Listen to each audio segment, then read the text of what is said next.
Imagine you need a kidney, but the legal waiting list has more than 100,000 people. You could die before receiving one. That's why some people choose not to wait. They pay a large amount of money. And somewhere in the world, a trained surgeon performs the transplant in an unregistered operating room. Contrary to popular myths, the organ black market usually doesn't involve people being kidnapped and waking up without a kidney. Instead, it operates through desperate people, donors who need money and agree to sell a kidney, recipients who desperately need an organ, and a network of brokers, doctors, and transport specialists who connect them. According to the World Health Organization, WHO, between 5% and 10% of all organ transplants worldwide are illegal. The surgeons involved are usually real, highly trained doctors who either lost their licenses, worked in countries with weak regulations, or simply chose money over ethic. A kidney on the black market can cost the recipient between $150,000 and $300,000, while the donor often receives only $1,000 to $10,000. Most of the money goes to intermediaries. Performing an illegal transplant is extremely difficult. A surgeon still needs an anesthesiologist, sterile equipment, nurses, and an operating room.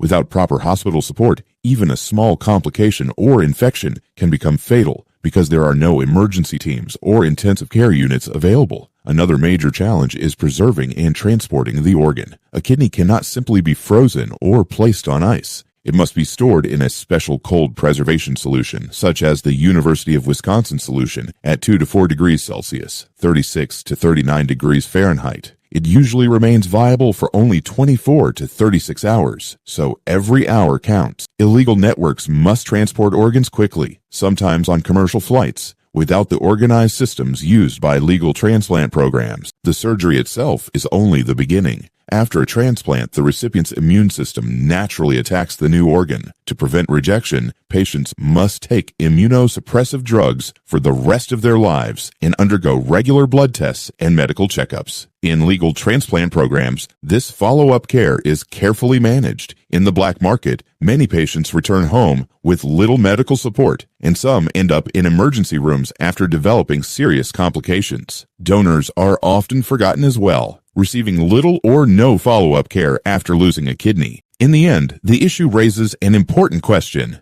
Is the real problem the black market itself, or the healthcare systems and organ shortages that push desperate people toward it?